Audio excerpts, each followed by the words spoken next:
Hello students, today's our topic is dielectrics. आज हम लोग डाइलेक्ट्रिक्स के बारे में पढ़ने चल रहे हैं।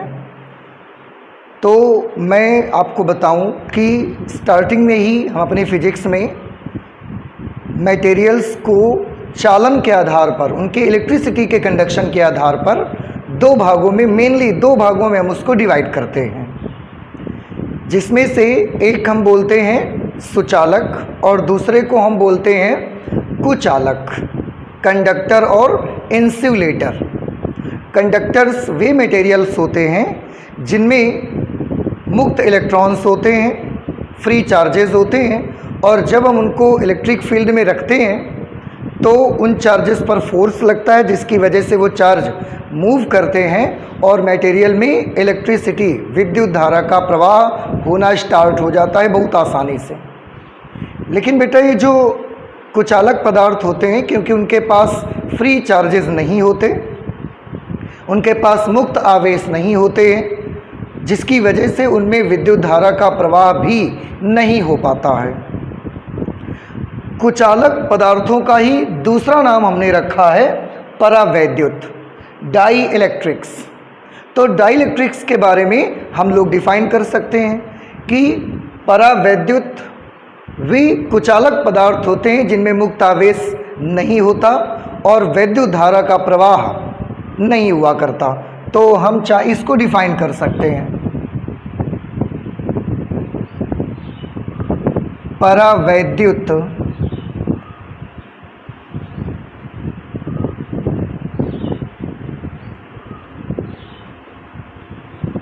कुचालक, जिसे आप अंग्रेजी में इंसुलेटर कहते हैं, परावैद्युत कुचालक पदार्थों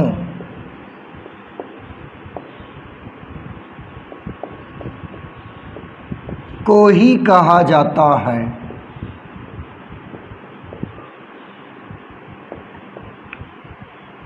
जिनमें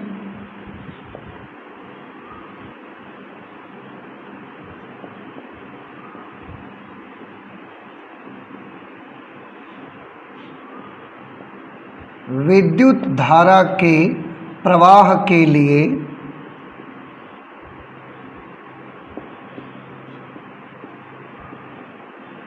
विद्युत धारा के प्रवाह के लिए मुक्त आवेश नहीं होते।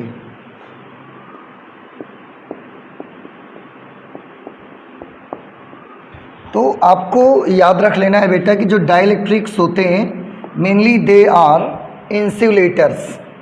परावैद्युत जो होते हैं वो कुचालक पदार्थों को ही कहा जाता है, कुचालक जिसे हम इंसुलेटर्स बोलते हैं। ये जो परावैद्युत पदार्थ होते हैं आपके, या ये जो इंसुलेटर होते हैं, हमने इनको भी दो भागों में डिवाइड किया हुआ है। परावैद्युत पदार्थ दो प्रकार के होते हैं।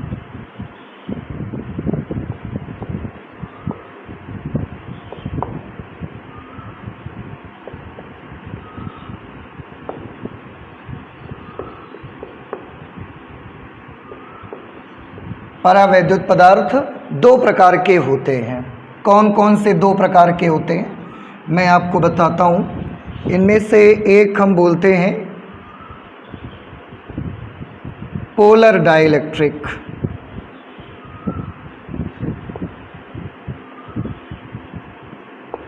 पोलर डाइलेक्ट्रिक, जिसे हम ध्रुवीय परावैद्युत कहते हैं।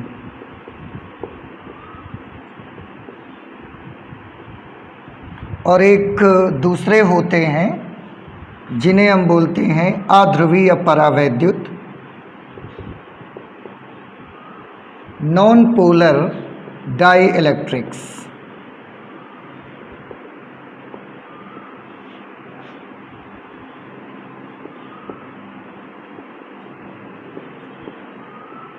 अध्रुवीय परावैद्युत। अच्छा, ये इन दोनों में किस चीज़ का डिफरेंस होता है? बेटा आप अगर याद करेंगे तो आप पाएंगे कि हम इसके पहले भी इनके बारे में डिटेल में स्टडी कर चुके हैं। पोलर डाइलेक्ट्रिक्स के बारे में मैं बता दूं कि पोलर डाइलेक्ट्रिक्स वे इंसुलेटर्स होते हैं, वे मटेरियल्स होते हैं जिनके अणुओं में पॉजिटिव चार्जेस और नेगेटिव चार्जेस के सेंटर एक दूसरे से ऑलरेडी कुछ डिस्टेंस पर, कुछ फिक्स डिस्टेंस पर होते हैं, जिसकी वजह से वो एक डाइपोल बनाते हैं, विद्युत द्विध्रुव बनाते हैं और उनका खुद का विद्युत द्विध्रुव आघूर्ण कुछ ना कुछ होता है। ठीक है, जैसे मैं एग्जाम्पल की मदद से आपको बताता हूँ। ये एग्जाम्पल में होते हैं जैसे कि H2O आपका एग्जाम्पल है।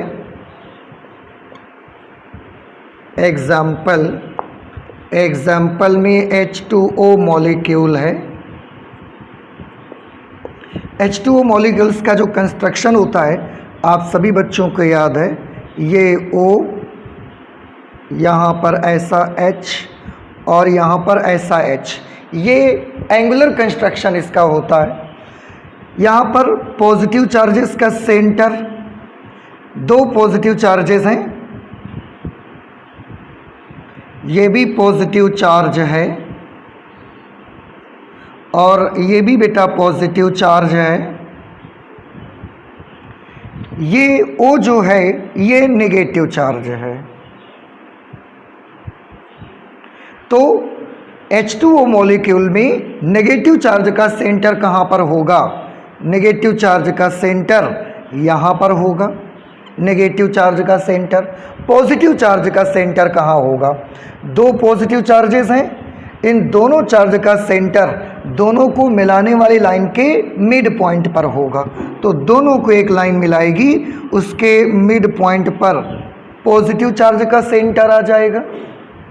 आपने देखा कि दोनों के बीच एक ये फिक्स डिस्टेंस है, यहाँ पर नेगेटिव चार्ज का सेंटर, पॉजिटिव चार्ज का centre, and there is some fixed distance between the two, और इसलिए ये एक डाइपोल बनाते हैं। आपने डाइपोल की कंडीशन पढ़ी हुई है।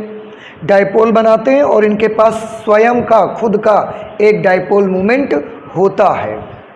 तो हम यहाँ पर नोट कर सकते हैं, दे हैव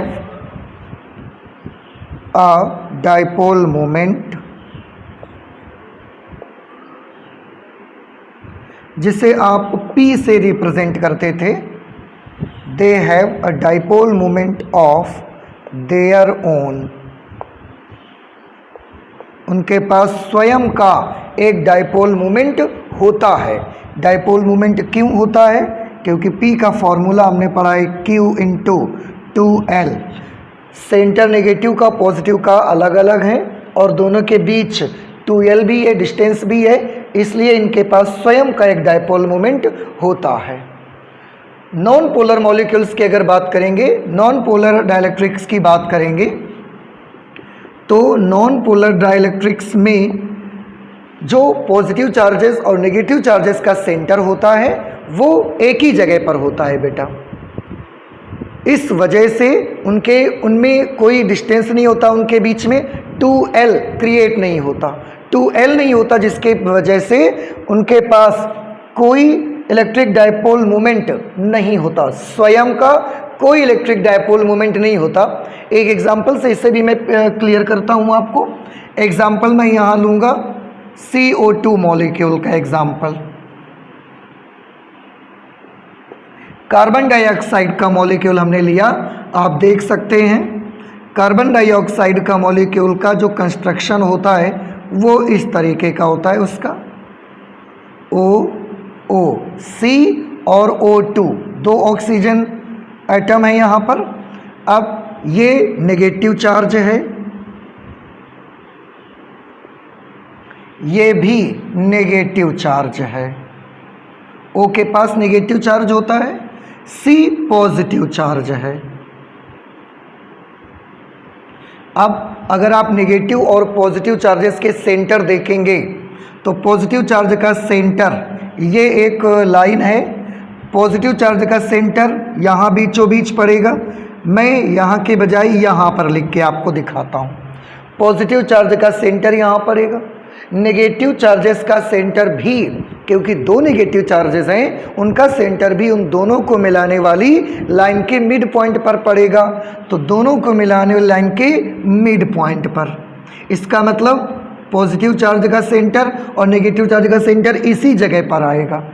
यहाँ मैं नहीं बना रहा हूँ, मैं उसको यहाँ बनाए दे रहा हूँ। दोनों एक ही जगह पर आ रहे हैं, इसलिए इनके बीच में क्या नहीं है, they have no any fixed distance, इसलिए क्योंकि उनमें ट्यूएल नहीं होता, इसलिए उनका कोई डायपोल मोमेंट नहीं होता है।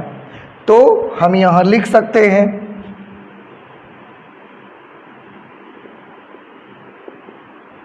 They do not have any electrical dipole moment,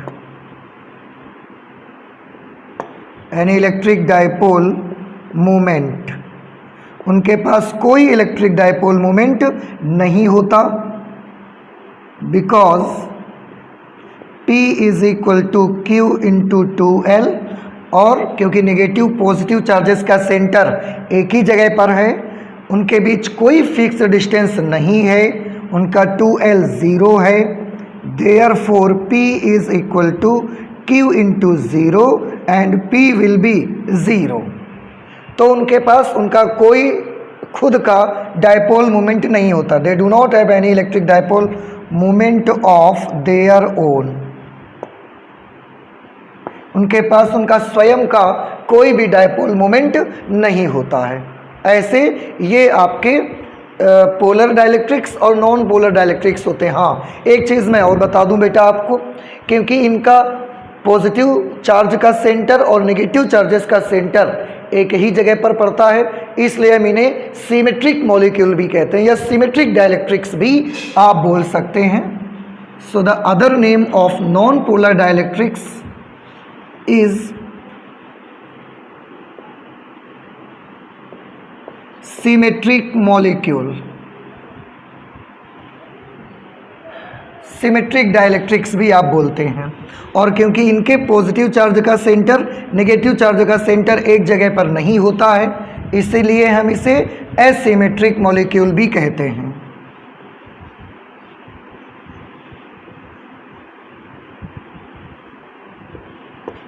asymmetric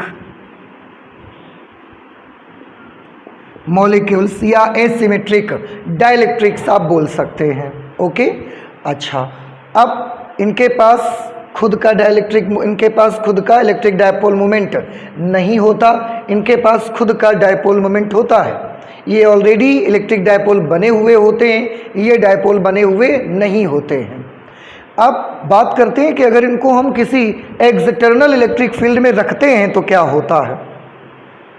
अगर कोई एक्सटर्नल इलेक्ट्रिक फील्ड है और उसमें इन मटेरियल्स को रख दिया जाए तो क्या होगा, आप देखें।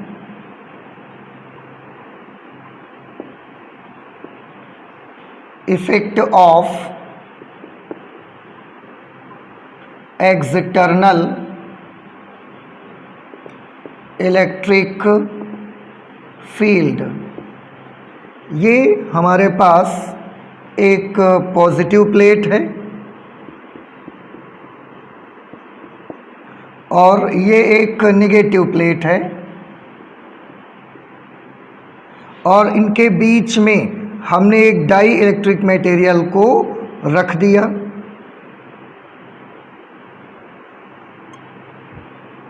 तो जैसे ही बेटा हम डाइलेक्ट्रिक मेटल्स को रखते हैं, क्या होता है, चाहे ये वाला रखें या ये वाला रखें, दोनों में मैं आपको इफेक्ट बता दूं क्या होता है। आप सभी बच्चे गौर से सुन लें कि जब आप ये वाला मॉलिक्यूल या ये वाला मटेरियल जा करके एक्सटर्नल इलेक्ट्रिक फील्ड में रखते हैं, आप तो जानते ही हैं, प्लेट अगर ये पॉजिटिव है और ये नेगेटिव प्लेट है तो जो एक्सटर्नल इलेक्ट्रिक फील्ड होगा वो पॉजिटिव से नेगेटिव की तरफ होता है, ये सभी बच्चों को मालूम है। ये एक्सटर्नल इलेक्ट्रिक फील्ड है, ओरिजिनल इलेक्ट्रिक फील्ड है, external electric field from positive plate to negative plate.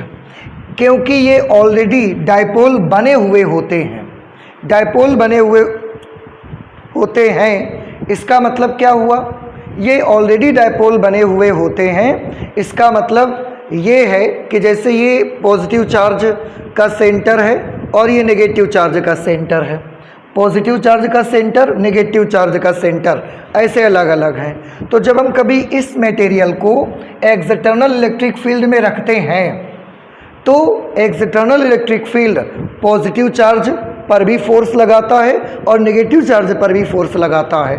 Positive charge पर इलेक्ट्रिक फील्ड की डायरेक्शन में फोर्स लगाता है और नेगेटिव चार्ज पर इलेक्ट्रिक फील्ड की अपोजिट डायरेक्शन पे फोर्स लगाता है, जिसकी वजह से होता क्या है कि ये डायपोल चाहे जैसा रखा हो, मटेरियल के भीतर अगर ये ऐसा ऐसा ऐसा ऐसा कैसा भी रखा हो, जैसे हम एक्सटर्नल इलेक्ट्रिक फील्ड में रखते हैं इस पर ऐसे इलेक्ट्रिक फील्ड की डायरेक्शन में फोर्स लगा, पॉजिटिव पर, नेगेटिव पर अपोजिट डायरेक्शन पे फोर्स लगा और ये मॉलिक्यूल ऐसे सीधे हो जाते हैं, अपने आप को वैद्युत क्षेत्र की दिशा में संरेखित कर लेते हैं। इनके साथ तो ये होता है, इनके साथ क्या होता है, इनका पॉजिटिव चार्ज का सेंटर और नेगेटिव चार्ज का सेंटर दोनों क्योंकि एक ही जगह पर होते हैं, तो जैसे ही हम इसे एक्सटर्नल इलेक्ट्रिक फील्ड में एक्सपोज करते हैं, इलेक्ट्रिक फील्ड इनके भी पॉजिटिव चार्ज पर अपनी डायरेक्शन में फोर्स लगाता है और नेगेटिव चार्ज पर अपने अपोजिट फोर्स लगाता है, जिसकी वजह से सबसे पहले जैसे इन मटेरियल्स की मैं बात कर रहा हूँ, ये इनका पॉजिटिव चार्ज है और ये इनका नेगेटिव चार्ज है, दोनों एक ही जगह पर हैं, या ये पॉजिटिव चार्ज है ये नेगेटिव चार्ज है, दोनों एक ही जगह पर है। इलेक्ट्रिक फील्ड पॉजिटिव चार्ज को अपनी ओर खींचता है, अपनी ओर खींच के थोड़ा इतना दूर ले आता है। नेगेटिव चार्ज जो है इसको अपनी अपोजिट डायरेक्शन में खींचता है, फोर्स अप्लाई करता है, तो अपोजिट डायरेक्शन में फोर्स अप्लाई करके यहाँ ले आता है।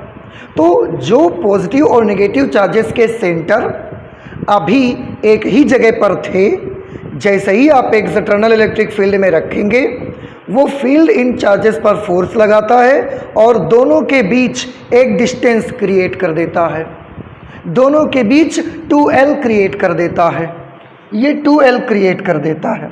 और अगर दोनों के बीच 2L क्रिएट कर देता है तो उस सिचुएशन पे इन मॉलिक्यूल्स के पास भी खुद का एक इलेक्ट्रिक डायपोल मोमेंट उत्पन्न हो जाता है, एक वैद्युत द्विध्रुव आघूर्ण उत्पन्न हो जाता है, क्योंकि Q इनके पास है ही, 2L भी अब जीरो नहीं रहता है, कुछ ना कुछ 2L बन जाता है, तो उनके पास स्वयं का एक P आ जाता है और साथ ही साथ ये भी अपने आप को वैद्युत क्षेत्र की दिशा में संरेखित कर लेते हैं। तो कहने का मतलब यूं कि जब भी आप चाहे इस मटेरियल को या इस मटेरियल को एक्सटर्नल इलेक्ट्रिक फील्ड में रखते हैं तो ये सभी जिनमें डायपोल मोमेंट नहीं है उनमें खुद का डायपोल मोमेंट आ जाता है और जिनमें ऑलरेडी डायपोल्स बने हुए हैं वो अपने आप को वैद्युत क्षेत्र की दिशा में अलाइन कर लेते हैं।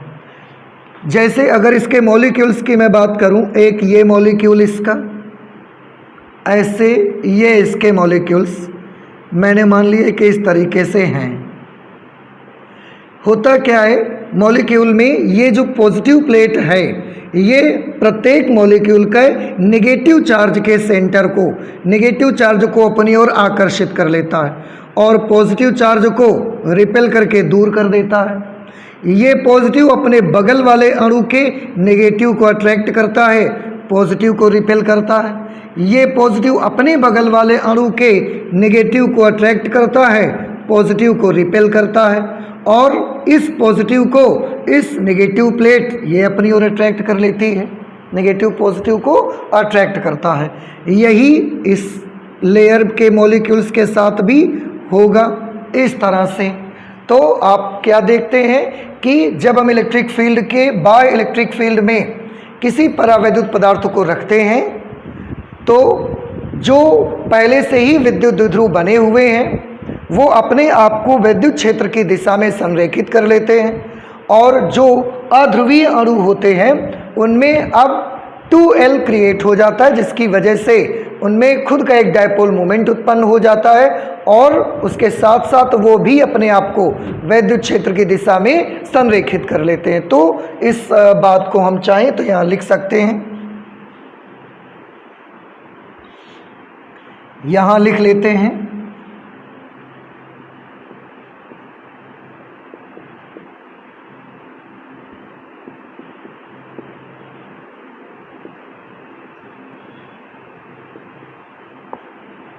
जब किसी परावैद्युत पदार्थ को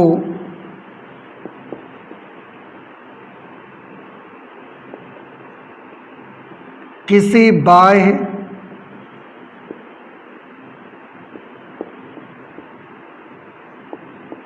विद्युत क्षेत्र में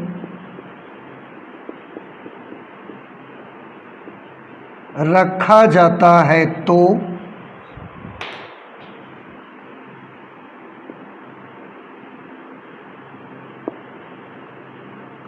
उसके अणुओं के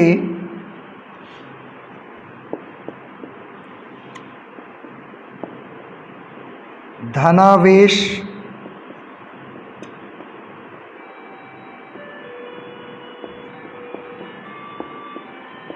तथा ऋणावेश पर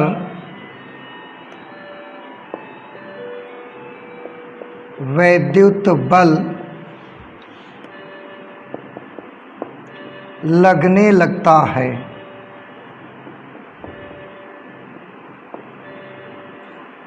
धनावेश तथा ऋणावेश पर वैद्युत बल लगने लगता है, जिसके कारण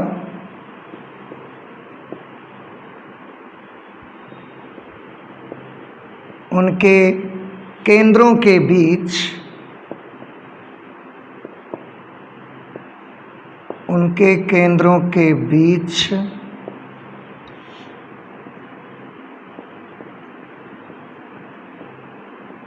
एक निश्चित दूरी आ जाती है। ये निश्चित दूरी कौन सी है? 2L। एक निश्चित दूरी आ जाती है और उनमें अब एक स्वयं का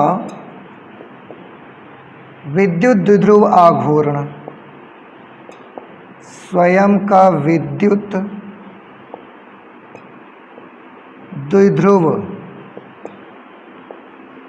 आघूर्ण उत्पन्न हो जाता है। विद्युत द्विध्रुव आघूर्ण मीन्स वही P जिसका फॉर्मूला Q इंटू 2L आप देखते हैं।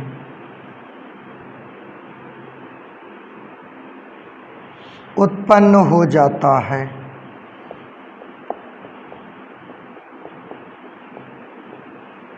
ओके, अच्छा। और सभी विद्युत द्विध्रुव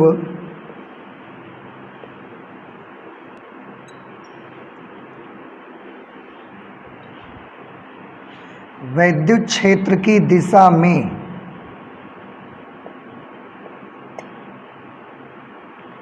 E एक्सटर्नल बाय विद्युत क्षेत्र E एक्सटर्नल की दिशा में संरेखित हो जाते हैं। संरेखित हो जाते हैं।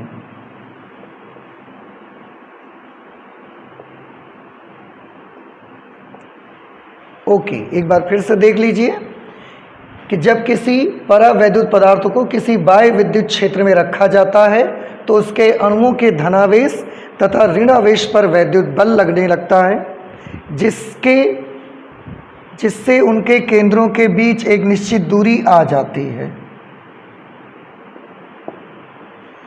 और उनमें अब एक स्वयं का विद्युत द्विध्रुव आघूर्ण P is equal to Q into 2L, क्योंकि Q भी है और अब 2L भी है, उत्पन्न हो जाता है इनके केस में। और सभी विद्युत द्विध्रुव एक्सटर्नल इलेक्ट्रिक फील्ड की दिशा में संरेखित हो जाते हैं इनके केस में। तो ये डाइलेक्ट्रिक को जब हम एक्सटर्नल इलेक्ट्रिक फील्ड में रखते हैं तो ये होता है।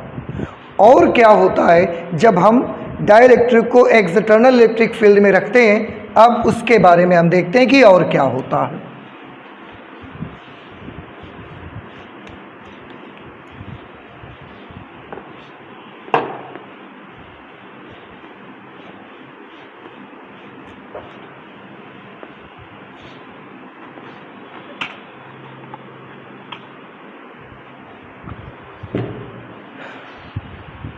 ये फिर से मैंने यहाँ पर पॉजिटिव प्लेट बना ली।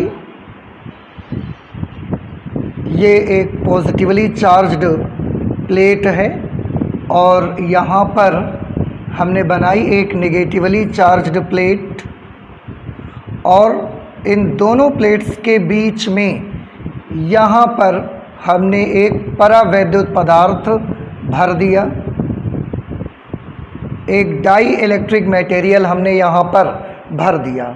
अब आप तो जानते ही हैं, if this is the positively charged plate and this is negatively charged plate, so the external field will be in this direction. ये एक्सटर्नल इलेक्ट्रिक फील्ड की डायरेक्शन है। इसी को हम ई ओरिजिनल भी लिख लेते हैं।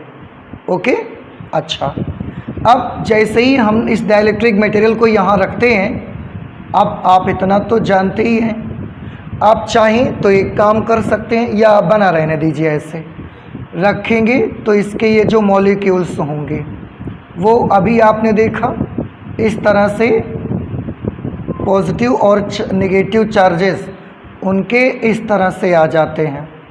ये अणु सब इस तरह से हो जाते हैं। ये पॉजिटिव प्लेट प्रत्येक अणु के नेगेटिव को अपनी ओर अट्रैक्ट कर लेती है। जितने भी मॉलिक्यूल्स इसमें सबके नेगेटिव्स को अपनी ओर अट्रैक्ट कर लेती है। नेगेटिव प्लेट सबके पॉजिटिव को अपनी ओर अट्रैक्ट कर लेती है। जो ये बीच वाले मॉलिक्यूल्स रहते हैं, इनका देखिए क्या होता है। ये पॉजिटिव को नेगेटिव प्लेट अट्रैक्ट करती है, लेकिन इस मॉलिक्यूल को नेगेटिव को तो रिपेल करेगी, तो नेगेटिव यहाँ पर आ जाता है। ये नेगेटिव अपने बगल वाले मॉलिक्यूल के पॉजिटिव को अट्रैक्ट करेगी, नेगेटिव को रिपेल करेगा। ये नेगेटिव अपने बगल वाले मॉलिक्यूल के पॉजिटिव को अट्रैक्ट करेगा, नेगेटिव को रिपेल करके यहाँ दूर कर देगा। इस नेगेटिव को ये नेगेटिव भी रिपेल करता है और ये पॉजिटिव अपनी ओर खींच लेता है। यही इन मॉलिक्यूल्स में भी सब में हो जाता है इस तरह से। ओके, तो ये जो भी यहाँ पर हो गया है, अणुओं के पॉजिटिव चार्जेस और नेगेटिव चार्जेस एक एक तरफ हो गए हैं। मैं बता दूं कि इस एक्टिविटी को मैं बोलूँगा कि डाइलेक्ट्रिक मटेरियल का पोलराइजेशन हो गया है, परावैद्युत पदार्थ का ध्रुवण हो गया है। तो हम चाहें तो इस पॉइंट को भी नोट कर सकते हैं।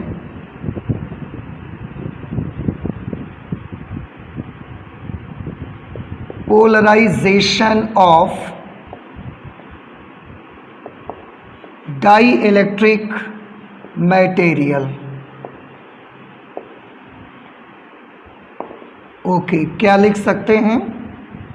जब किसी परावैद्युत पदार्थ को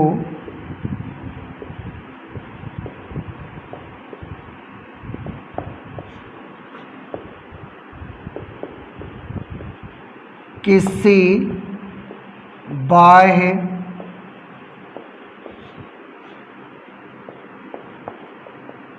विद्युत क्षेत्र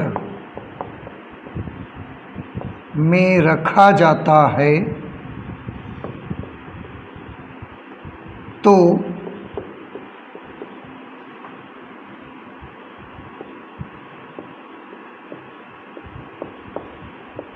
विद्युत क्षेत्र के कारण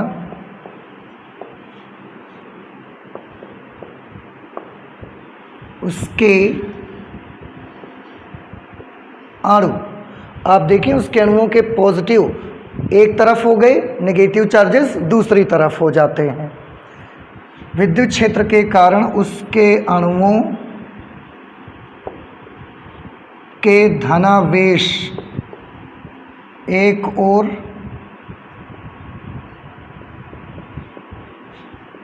और ऋणावेश दूसरी ओर चले जाते हैं। आप देख रहे हैं हर अणु में पॉजिटिव चार्ज एक साइड में, नेगेटिव चार्ज एक साइड में हो गया। इस मॉलिक्यूल में भी पॉजिटिव एक तरफ, नेगेटिव एक तरफ हो गया, दूसरी ओर चले जाते हैं।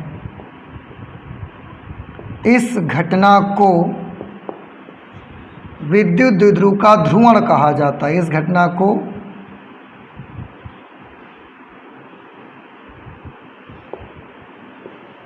विद्युत परावैद्युत पदार्थ का परावैद्युत पदार्थ का ध्रुवण कहा जाता है।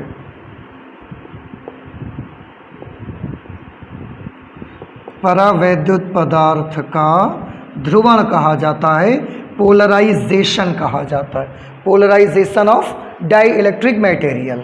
ओके, अच्छा, अब और भी एक चीज़ देखिए, ये जब आप इसमें चार्ज को भरते हैं, जैसे ये प्लेट्स हैं, पॉजिटिव नेगेटिव प्लेट हमने मानी है, पहले भी कई बार हम आपको बता चुके हैं कि इसमें ये एक पॉजिटिव प्लेट है, ऐसी प्लेट होगी इस तरह से, एक ये नेगेटिव प्लेट है, दोनों के बीच हमने दोनों को एक दूसरे के समांतर ऐसे रखा और दोनों के बीच में हमने परावैद्युत पदार्थ भर दिया।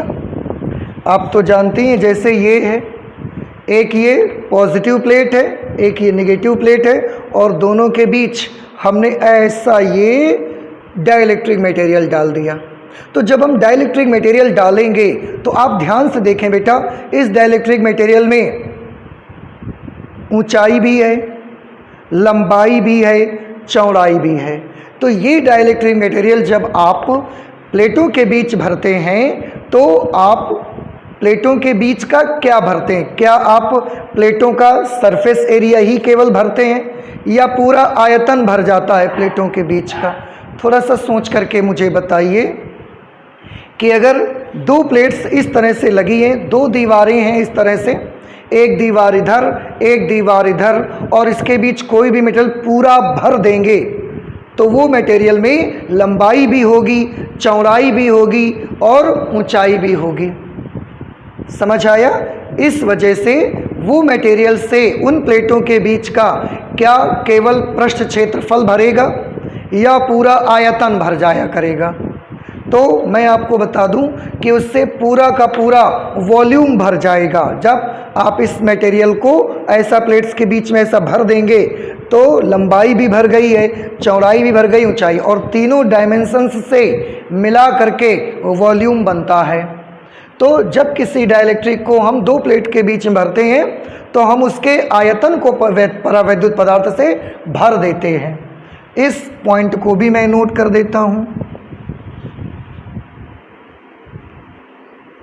जब किसी परावैद्युत पदार्थ को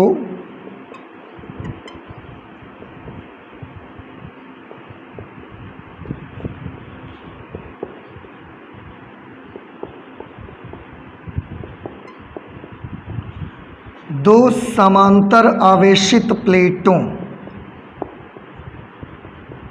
दो समांतर आवेशित प्लेटों के बीच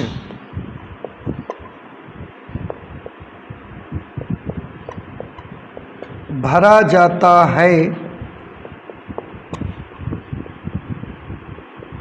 तो वास्तविक रूप में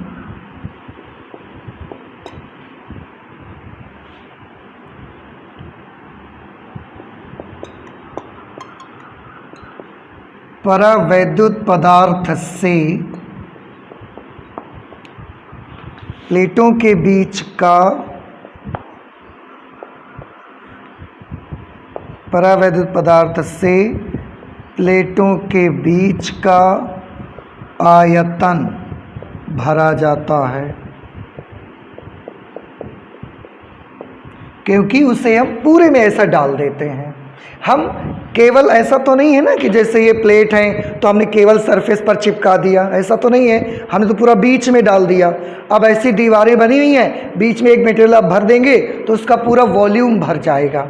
अब और एक चीज़ देखिए, जब आप इसे भर देंगे तो और उसमें क्या होगा? मॉलिक्यूल्स को सभी लोग गौर से देखेंगे। ये पॉजिटिव मॉलिक्यूल्स का ये वाला पॉजिटिव इस नेगेटिव को न्यूट्रलाइज कर देगा, ये पॉजिटिव इस नेगेटिव को न्यूट्रलाइज कर देगा, तो ये आपस में न्यूट्रलाइज हो जाएंगे, ये भी आपस में न्यूट्रलाइज हो गए, ये आपस में न्यूट्रलाइज हो जाएंगे, ये भी आपस में न्यूट्रलाइज हो जाएंगे, ये भी आपस में न्यूट्रलाइज हो जाएंगे, ये भी आपस में न्यूट्रलाइज हो जाएंगे, उदासीन हो जाएंगे। अब आप ध्यान से देखिए, चार्ज मॉलिक्यूल्स के पास कहाँ पर बचा? क्या चार्ज उसके अंदर भी कहीं पर बचा, या सिर्फ जो परावैद्युत पदार्थ हमने भरा है उस परावैद्युत पदार्थ के केवल सरफेस पर बचा? तो आंसर है, जो चार्ज परावैद्युत पदार्थ में था वो सिर्फ उसकी अब सरफेस पर बचा है। आप देख सकते हैं ये पॉजिटिव चार्ज सरफेस पर है, सरफेस पर है, सरफेस पर है। ऐसे मॉलिक्यूल्स की जितनी लेयर्स यहाँ पर होंगी उन सब में पॉजिटिव चार्ज इधर सरफेस पर होगा, इधर पूरी सरफेस पर सब जगह क्या होगा? नेगेटिव चार्ज होगा। अगर यहाँ पर 6 लेयर्स हैं मॉलिक्यूल्स की तो 6 नेगेटिव चार्जेस सरफेस के भीतर आ जाएंगे। अब क्या परावैद्युत पदार्थ के भीतर कोई चार्ज बचा? देखिए, ये पॉजिटिव तो इस नेगेटिव से न्यूट्रलाइज हो गया, ये इससे न्यूट्रलाइज हो गया, ये इससे हो गया, ये इससे और ये इससे न्यूट्रलाइज हो गया। अब मुझे बताइए कि परावैद्युत पदार्थ जब आपने प्लेट्स के बीच में भरा तो क्या उसके भीतर बीच में कोई चार्ज बचा? आंसर है, बीच में कोई चार्ज नहीं बचा।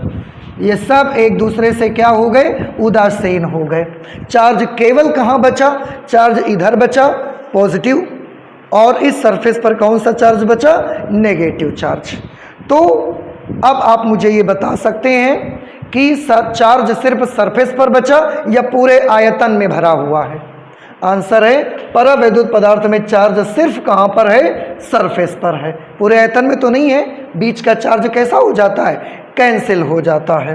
तो मैं यहाँ लिख सकता हूँ कि परावैद्युत पदार्थ को 2 समांतर आवेशित प्लेटों के बीच भरा जाता है तो आवेश केवल उसकी पृष्ठ पर रहता है, उत्पन्न हो जाता है। तो मैं यहाँ लिख दूंगा, जब किसी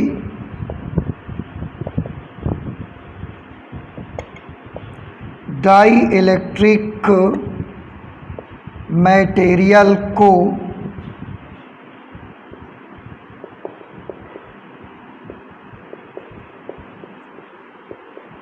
समांतर आवेशित प्लेटों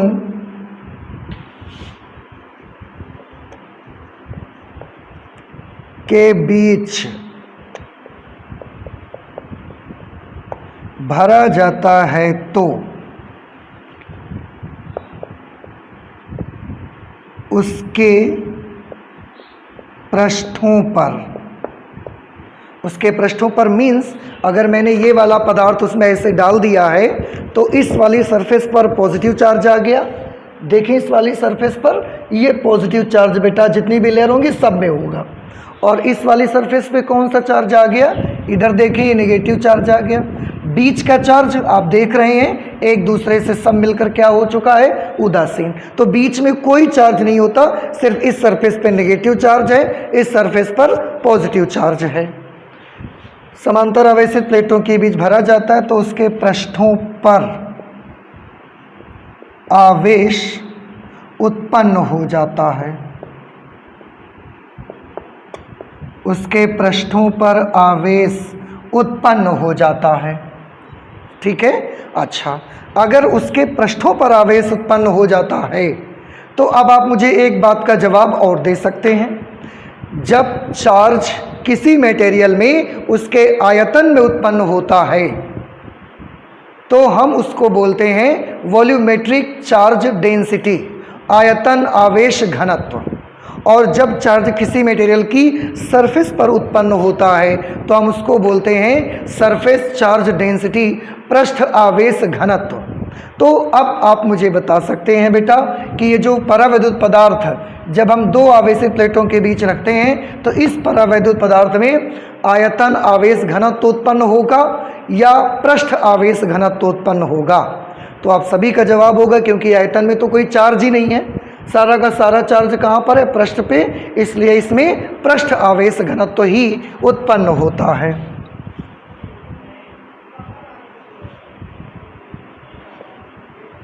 तथा पृष्ठों पर आवेश उत्पन्न हो जाता है, तथा परावैद्युत पदार्थ में एक पृष्ठ आवेश घनत्व, एक पृष्ठ आवेश घनत्व सिग्मा, आप चाहें तो इंड्यूस्ड नाम रख सकते हैं, पृष्ठ आवेश घनत्व प्रेरित हो जाता है।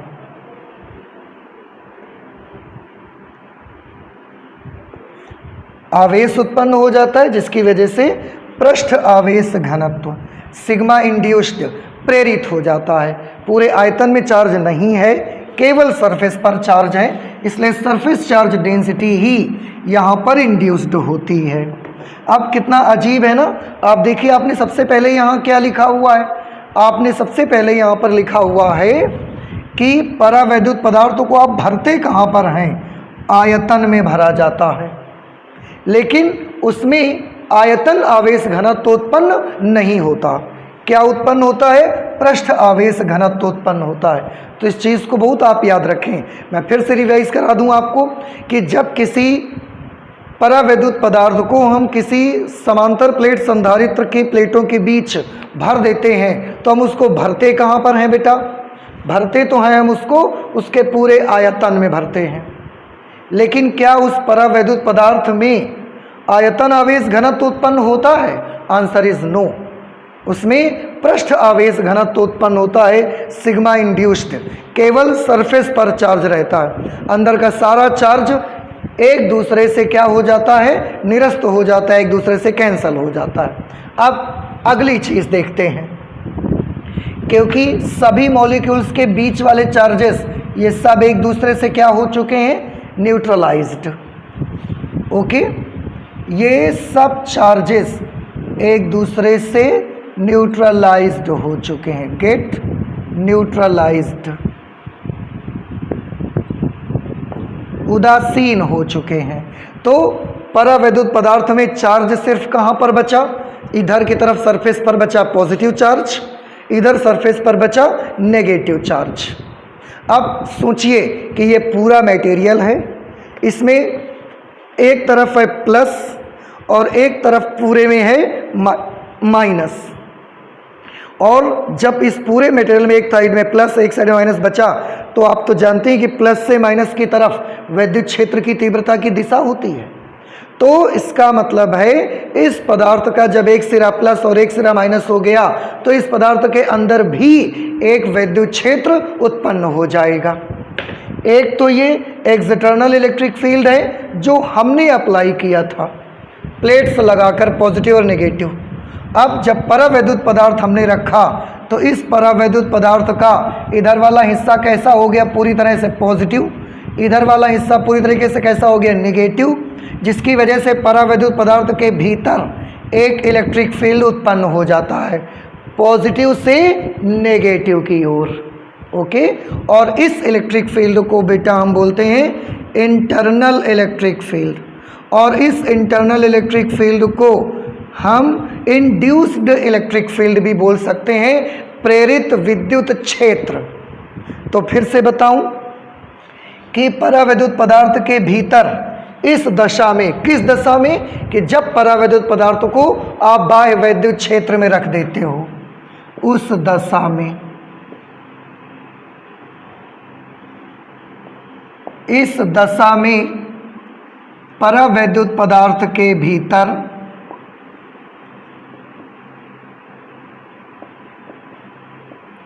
इस दशा में परावैद्युत पदार्थ के अंदर उसके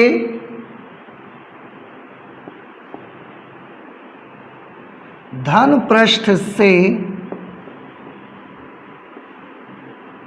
ऋण पृष्ठ की ओर एक आंतरिक वैद्युत क्षेत्र, एक आंतरिक विद्युत क्षेत्र ई इंटरनल उत्पन्न हो जाता है या प्रेरित हो जाता है, आप लिख सकते हैं, उत्पन्न हो जाता है, जिसे प्रेरित विद्युत क्षेत्र कहा जाता है, जिसे प्रेरित विद्युत क्षेत्र कहा जाता है। और बेटा ये जो प्रेरित विद्युत क्षेत्र है ना, इसे हम ई इंड्यूस्ड कहते हैं। इसे इलेक्ट्रिक अंग्रेजी में आप बोल सकते हैं इंड्यूस्ड इलेक्ट्रिक फील्ड।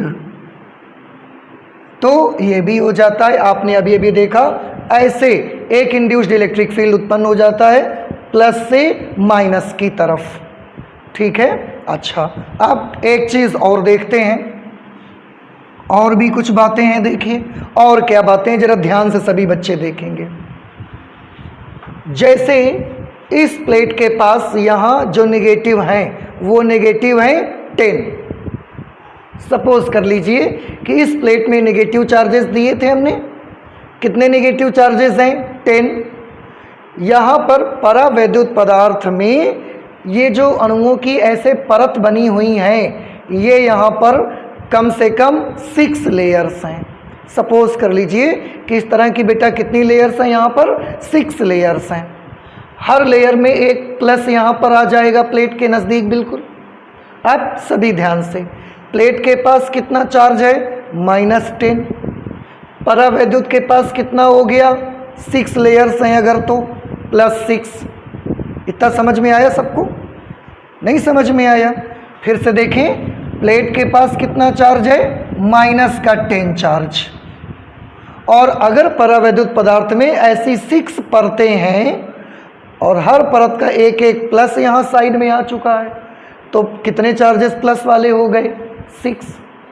प्लेट के पास कितने -10, परावैद्युत के पास कितने +6। नेट चार्ज कितना प्लेट का -4।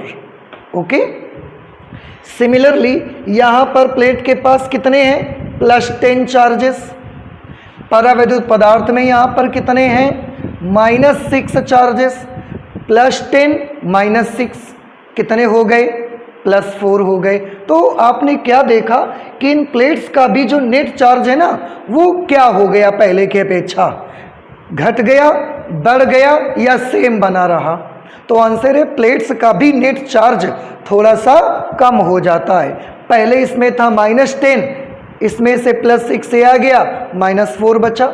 इसी तरह से इसमें जो +10 था -6 आ गया, +4 बचा। तो चार्जेस की क्वांटिटी कम हो जाती है। चार्जेस की क्वांटिटी अगर कम हो जाती है तो जो सरफेस चार्ज डेंसिटी होगी वो भी तो बेटा घट जाएगी। अब इसको हम कैसे लिख सकते हैं? इसको हम लिख सकते हैं, तो जो net charge surface charge density बचेगी वो कितनी बचेगी?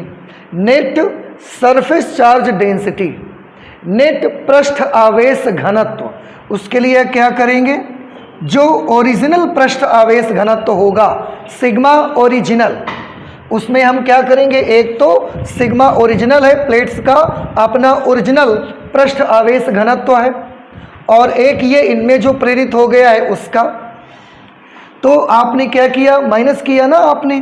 तो net surface charge density find करने के लिए ओरिजिनल सरफेस चार्ज डेंसिटी में इंड्यूस्ड सरफेस चार्ज डेंसिटी को हम माइनस कर देंगे। ये आप सब जानते हैं, अभी हमने करके भी दिखाया।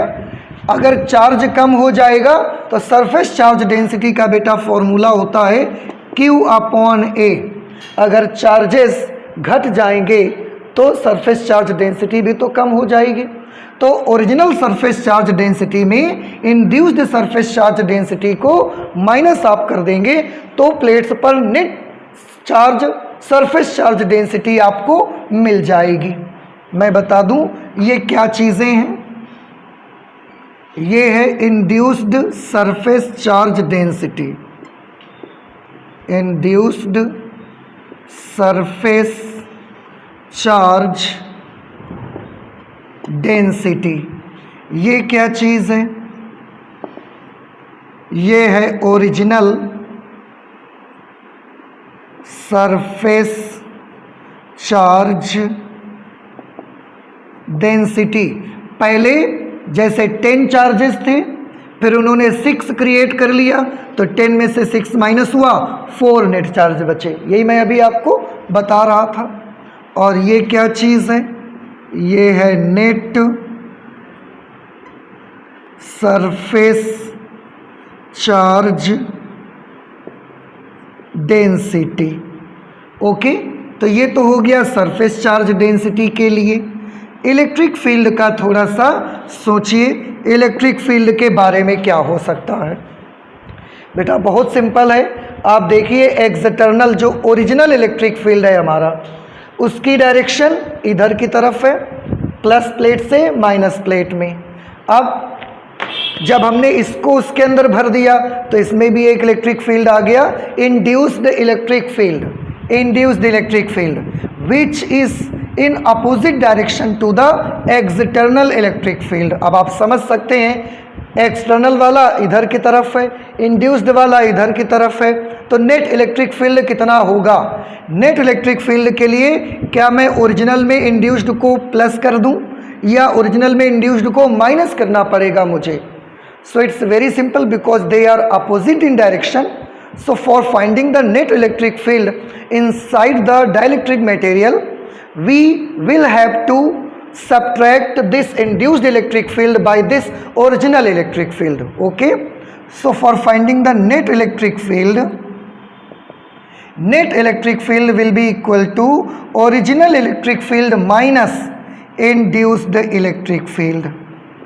Okay, तो जिस तरीके से यहाँ पर इसका क्या मतलब होगा, नेट इलेक्ट्रिक फील्ड, इसका मतलब होगा नेट इलेक्ट्रिक फील्ड। ये क्या चीज़ है?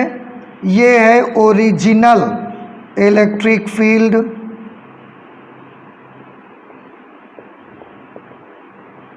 और बेटा ये आप जानते हैं इंड्यूस्ड इलेक्ट्रिक फील्ड, प्रेरित विद्युत क्षेत्र,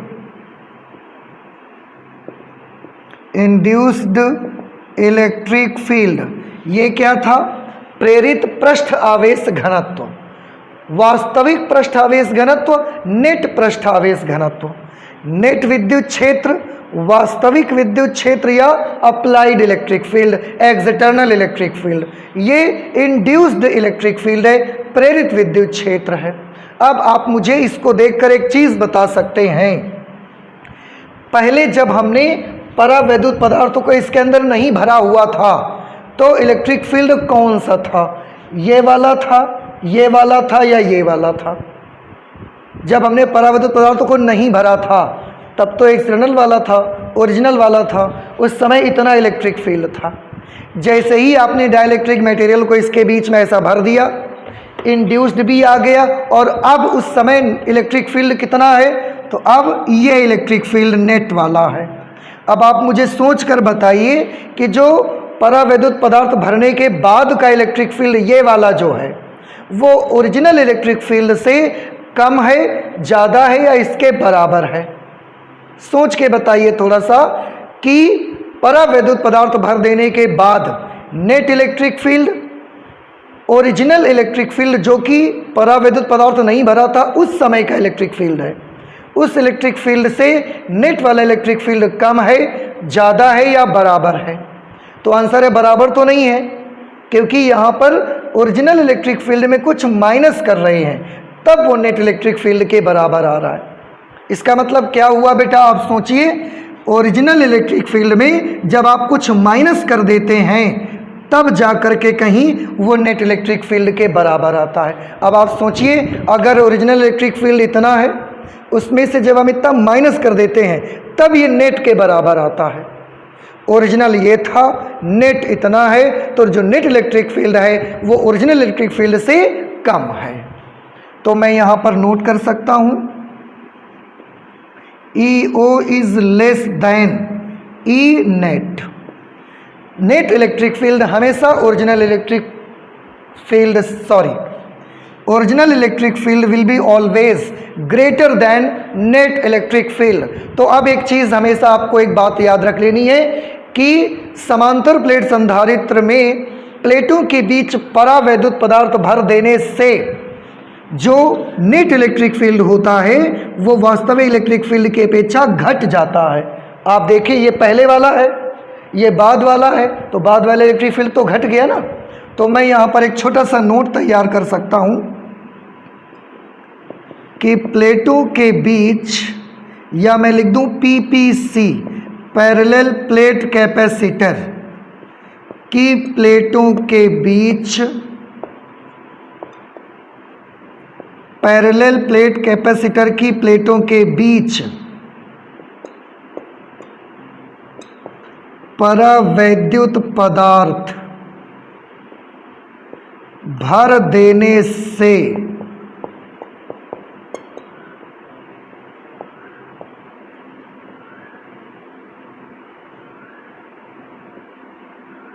इलेक्ट्रिक फील्ड घट जाता है। याद रख लीजिए, और आपने अभी अभी देखा भी है ओरिजिनल इलेक्ट्रिक फील्ड और ये अपोजिट डायरेक्शन पे थे।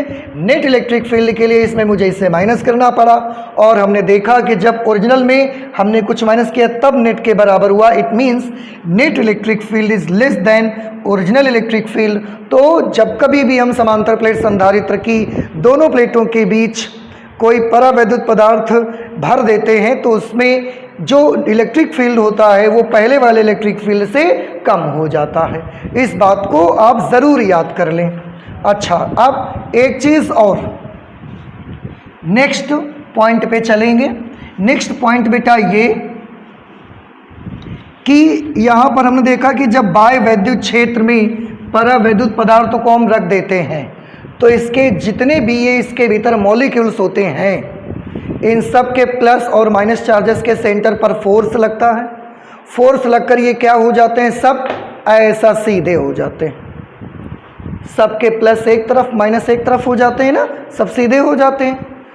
इसका मतलब है इसमें डायपोल मूवमेंट उत्पन्न हो जाता है, वैद्युत द्विध्रुव आघूर्ण उत्पन्न हो जाता है।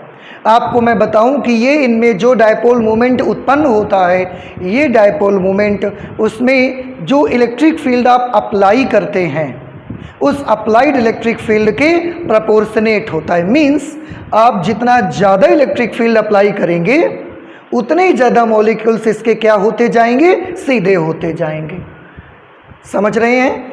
तो यहाँ पर हम एक आर्टिकल बनाते हैं कि परावैद्युत पदार्थ के अणुओं में जो इलेक्ट्रिक डायपोल मूवमेंट उत्पन्न होता है वो आरोपित वैद्युत क्षेत्र के अनुक्रमानुपाती होता है।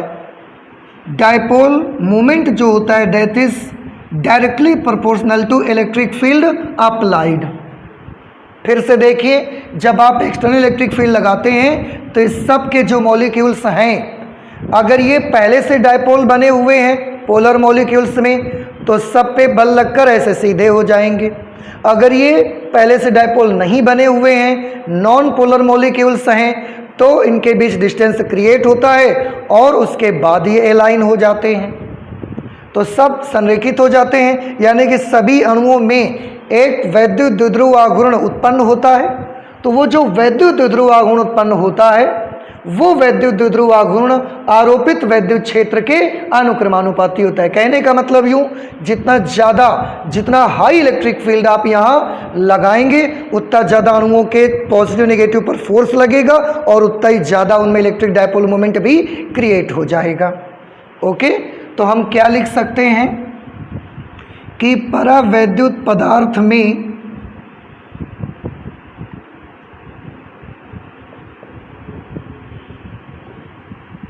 परावैद्युत पदार्थ के या परावैद्युत पदार्थ में परावैद्युत पदार्थ में उत्पन्न नेट विद्युत द्विध्रुव आघूर्ण, नेट विद्युत द्विध्रुव आघूर्ण, नेट विद्युत द्विध्रुव आघूर्ण मीन्स P।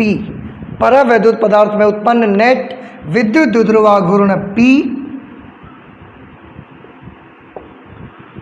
उसके दोनों सिरों के बीच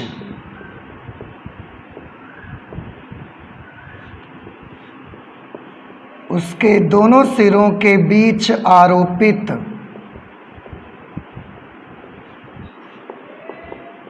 विद्युत क्षेत्र की तीव्रता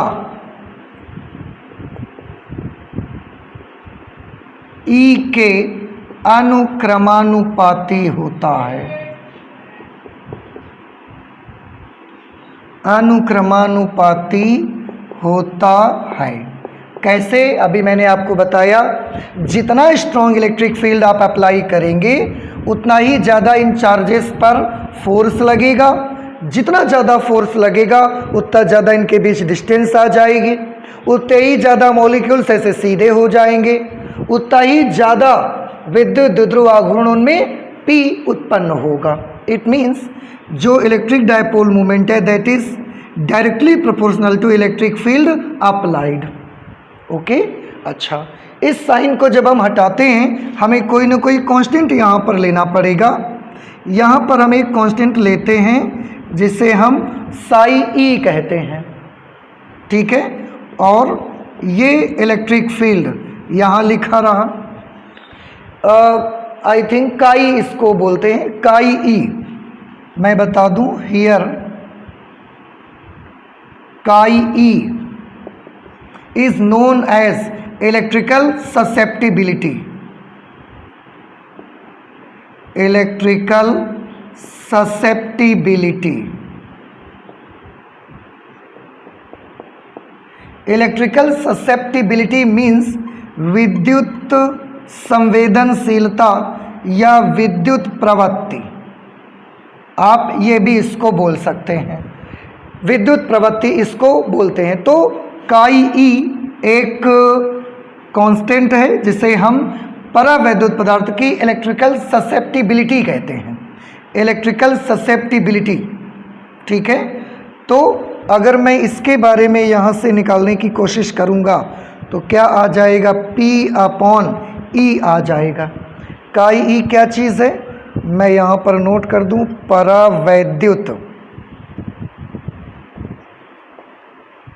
पदार्थ की विद्युत प्रवृत्ति,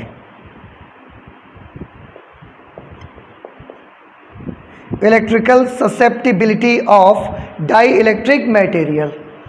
जितना ज़्यादा इलेक्ट्रिक फील्ड लगाएंगे उतना ही ज़्यादा डायपोल मोमेंट उस पर क्रिएट होगा।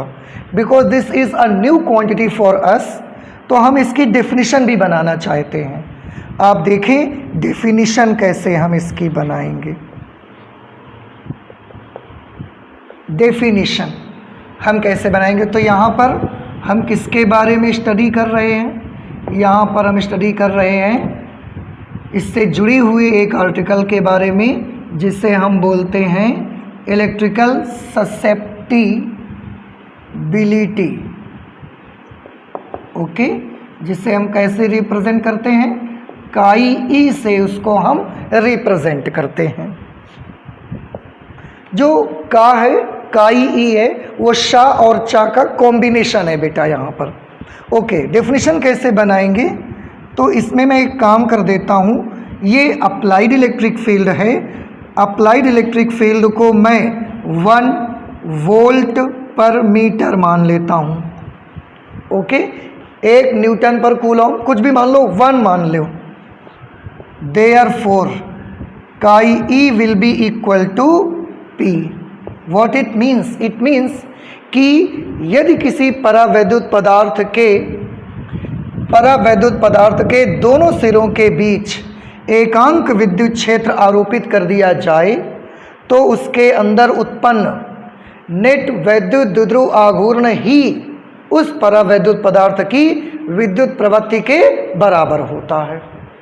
ठीक है, अब हम चाहें तो इसकी डेफिनेशन नोट कर लेते हैं, तो लिख लीजिए डेफिनेशन इसकी।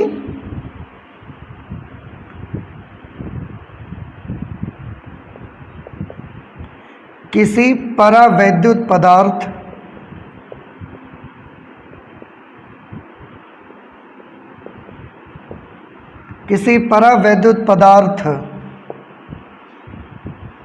के दोनों सिरों के बीच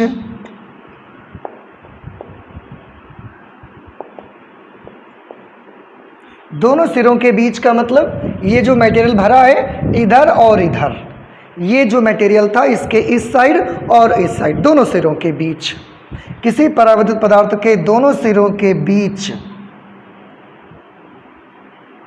एकांक विद्युत क्षेत्र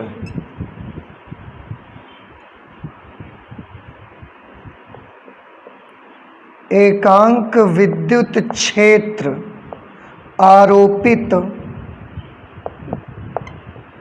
करने पर, दोनों सिरों के बीच एकांक विद्युत क्षेत्र आरोपित करने पर पदार्थ में जितना नेट विद्युत द्विध्रुव आघूर्ण उत्पन्न होता है, जितना नेट विद्युत द्विध्रुव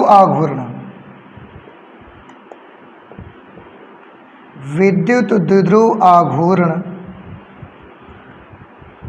उत्पन्न होता है, मैं इसको यहां लिख देता हूं।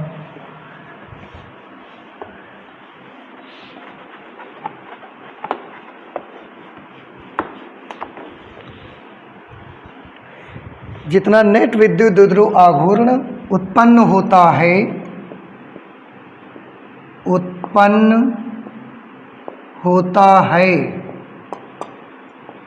उससे ही